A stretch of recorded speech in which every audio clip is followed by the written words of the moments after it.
గురువుగారు దేహమే దేవాలయం అని అంటారు. దేహానికి దేవాలయానికి ఉన్నటువంటి సంబంధం ఏంటి? ఎలా సమన్వయం చేస్తారు? దేహం అంటే ఏమిటి, జీవుడంటే ఏమిటి, ఇది తెలవడం కోసమే దేవాలయం అన్న శబ్దాన్ని మహర్షి బోధాయనుల వారు అందించి ఉన్నారు. ఈ దేహంలో దేవుడున్నాడు. ఆత్మని శ్రిత ఆత్మా హృదయే హృదయమ్మయి అహమృతే అమృతం బ్రహ్మణి.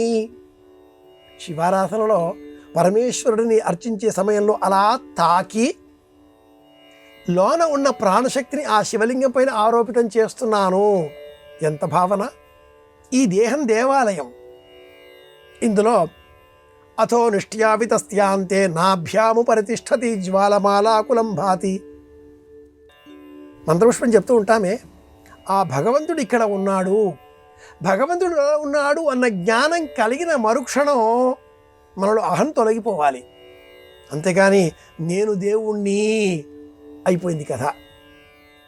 అందరివి శరీరాలే కాబట్టి బయట ఏ తత్వం ఉన్నదో ఆయనలో కూడా అదే తత్వం అని బోధించడం కోసమే ప్రాచీనులు ఈ శ్లోకాన్ని జీవుడు దేవుడు అన్న రూపాన్ని మనకి ఇలా తెలియజేశారు. ఇది విషయం.